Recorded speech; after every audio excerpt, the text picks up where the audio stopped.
A federal grand jury has handed up an indictment of former President Trump.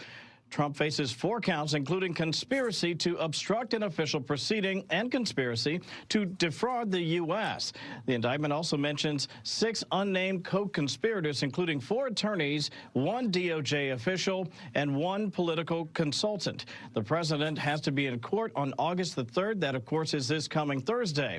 He posted on his Truth Social platform earlier this week he expected to be indicted any day now, and that has now happened. You may recall he was actually notified back on July 16th that he was the target of a grand jury probe looking into allegations that he tried to challenge the results of the 2020 election. The special counsel in this case is Jack Smith. He's about to make a statement. Good evening.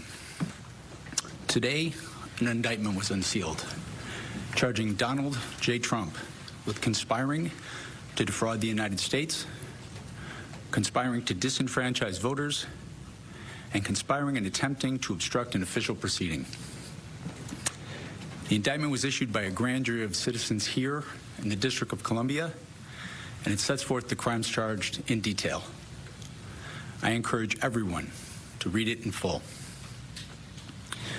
The attack on our nation's capital on January 6th, 2021 was an unprecedented assault on the seat of American democracy.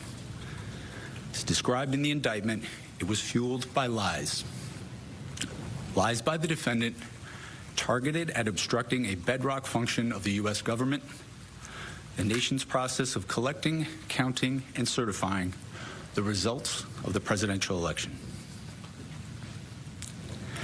The men and women of law enforcement who defended the U.S. Capitol on January 6th are heroes. They are patriots, and they are the very best of us. They did not just defend a building or the people sheltering in it.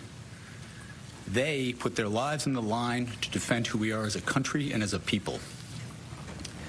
They defended the very institutions and principles that define the United States. Since the attack on our Capitol, the Department of Justice has remained committed to ensuring accountability for those criminally responsible for what happened that day. This case is brought consistent with that commitment, and our investigation of other individuals continues. In this case, my office will seek a speedy trial so that our evidence can be tested in court and judged by a jury of citizens. In the meantime, I must emphasize that the indictment is only an allegation and that the defendant must be presumed innocent until proven guilty beyond a reasonable doubt in a court of law.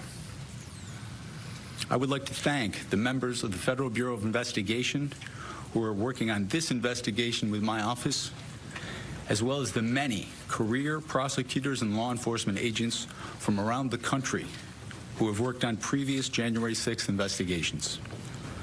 These women and men are public servants of the very highest order, and it is a privilege to work alongside them. Thank you.